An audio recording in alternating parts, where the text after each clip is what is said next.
acteur franco-américain, star d'Hollywood, admiré dans le monde entier. C'est Timothée Chalamet, ou Chalamet, et il parle français. Mais à quel niveau exactement?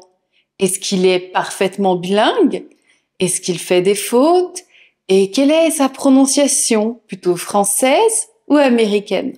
Salut, moi c'est Manon pour Oh là là French Course et aujourd'hui je vais analyser le français de Timothée Chalamet. Prononciation, grammaire, vocabulaire, fluidité à l'oral, on va tout examiner pour évaluer son niveau de français de façon précise et bienveillante. Mais avant ça, si tu veux toi aussi parler français naturellement, comprendre les natifs même quand ça va vite et enfin avoir des conversations fluides, alors la Oh là là French School est faite pour toi. C'est mon école de français en ligne avec plus de 250 leçons de vocabulaire, grammaire, prononciation du niveau A2 à C1 jusqu'à 8 sessions de conversation par semaine en petits groupes avec des profs natifs, des corrections personnalisées pour progresser plus vite et en bonus, tu accèdes à mon podcast premium Oh là là la France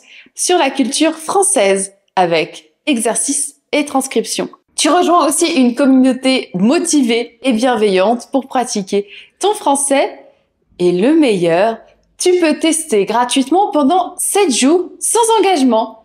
Tu testes nos programmes et tu vois si ça te plaît. Le lien est juste en dessous dans la description et je le mets aussi dans les commentaires. Sans ce film, j'aurais pas eu cette opportunité de jouer Wonka, mais ça a tout changé pour moi. Le réalisateur Luca Guadagnino, il a tout changé pour moi. Et c'est j'aurais toujours une reconnaissance pour ça, un endroit dans mon cœur énorme pour ce film. Alors première impression, on dirait un natif. Il parle excellemment bien français.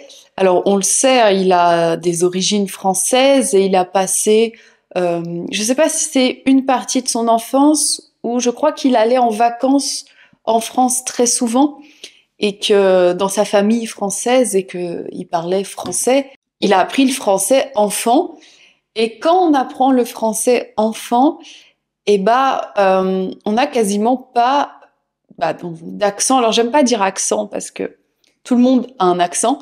En tout cas, il a une prononciation très française. Quelqu'un qui ne le connaît pas et l'entend parler, oui, on pense qu'il est français. On voit qu'il a quelques hésitations sur le vocabulaire. Il a de toutes petites intonations anglophones. On entend un accent américain, mais c'est extrêmement léger et presque imperceptible. Donc, c'est très léger, mais on voit en fait qu'il a appris le français enfant, mais on voit qu'il, on va dire que je pense qu'il ne pratique pas régulièrement le français, mis à part quand il va en France faire des interviews comme ici. Je pense, c'est ce que je suppose. J'avais 20 ans, mais c'est bizarre de voir cette scène parce que j'ai l'impression que comment on dit en français, coup de vieux. C'était il y a si longtemps. Ouais, c'est ça. Un coup de vieux à quel âge, Timothée? Ouais, 27 ans. Ouais, bien sûr. Oui, en fait, je vois qu'il pratique pas régulièrement parce qu'il a la connaissance du vocabulaire. Prendre un coup de vieux, c'est une expression pour dire qu'on vieillit d'un coup. Là, notamment en voyant une photo du passé. Mais il a besoin d'un petit temps pour que ça lui revienne. Donc voilà, c'est vraiment ça. Quand tu ne trouves pas assez vite ou que tu connais le vocabulaire mais que ça ne vient pas assez rapidement, ça c'est du manque de pratique. Avec la pratique, forcément la pratique régulière, le vocabulaire vient plus naturellement. Qui dit de vous, Timothée, c'est Christian Bale, Daniel Day-Lewis et Leonardo DiCaprio à la fois. Wow. C'est un compliment que c'est un peu un curse, je sais pas comment dire. C'est impossible de. Ça, c'est trois légendes. C'est trop lourd à porter. Ouais, ça, c'est impossible. Après, c'est bizarre, j'ai regardé le deuxième, premièrement, ouais. Mais, je dirais, plein de gens. Joaquin Phoenix, Viola Davis, Heath Ledger, Louis de Funès. Louis de Funès, Keith Ledger. Enfin, on peut penser à ces gens-là. Un peu tout. Ouais.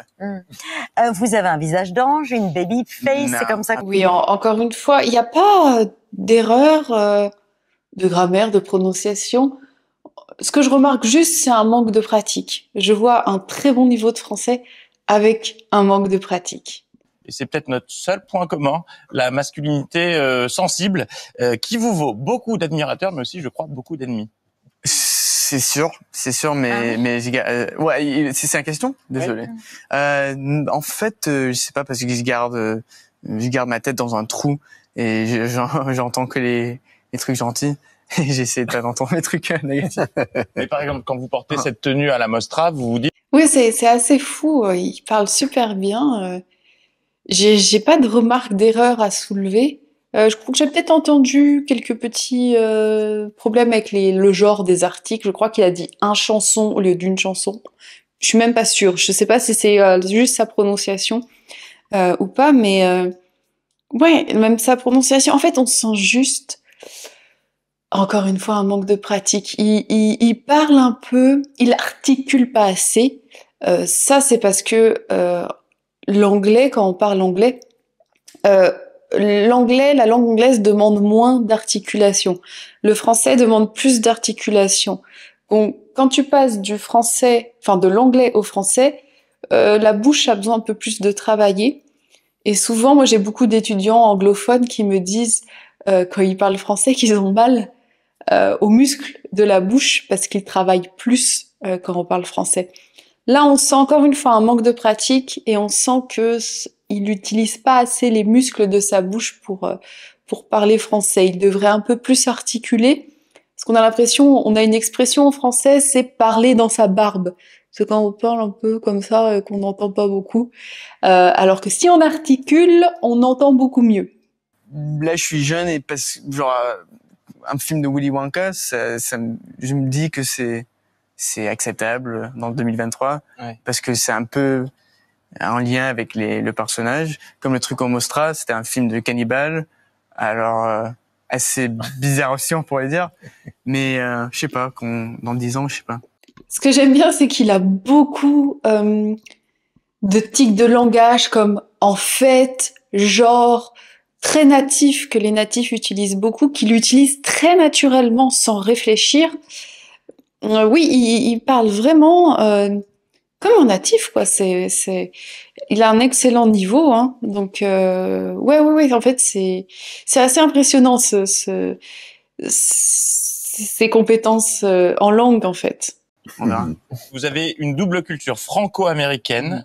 Est-ce qu'elle vous aide dans ce métier? Oui, énormément, parce que je trouve que mon côté français, ça m'aide à avoir, je sais pas, une autre perspective sur l'industrie Hollywood et ma vie américaine, je sais pas, et de l'autre côté aussi. Je me trouve plutôt français quand je suis aux États-Unis et plutôt américain quand je suis en France. Alors, concernant le niveau de Timothée Chalamet, il a un très bon niveau, hein, excellent niveau.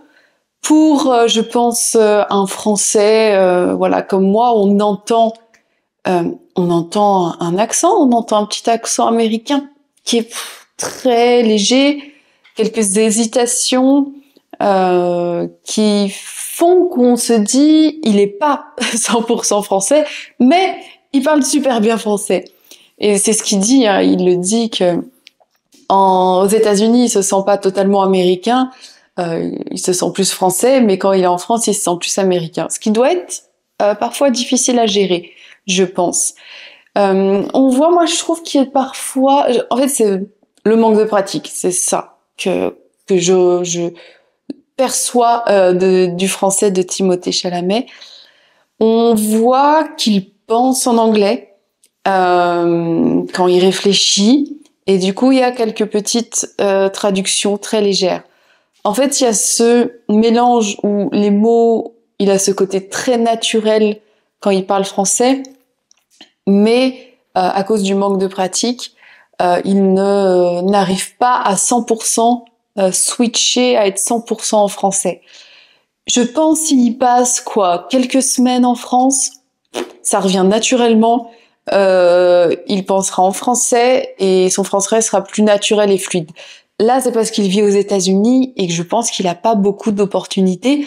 À part, je pense, quand il vient en France, peut-être quand il appelle sa famille française ou qu'il les voit. Mais oui, je pense que s'il rejoignait la Olala French School et qu'il pratiquait 8 fois par semaine avec nous, alors là, niveau C2, là, niveau C2. Mais j'ai du mal totalement à lui donner le niveau C2. J'hésite entre C1 et C2. Je suis un peu dure peut-être. Je pense qu'avec quelques semaines de pratique, il revient au niveau C2. Mais oui, c'est entre C1 et C2. J'arrive pas à le positionner totalement. Parce que pour moi, C2, c'est vraiment... je vais pas dire la perfection parce que ça n'existe pas dans le domaine des langues. On peut pas parler parfaitement une langue. Mais il manque une fluidité, une petite fluidité que je pourrais attribuer au niveau C2, mais qu'il peut facilement avoir. Alors toi, qu'est-ce que tu penses du niveau de français de Timothée Chalamet? On sent qu'il a grandi avec le français, on entend ce français très naturel, on entend des petites erreurs qui ne sont pas graves parce qu'on le comprend, mais on sent qu'il manque une certaine fluidité et on sent un manque de pratique.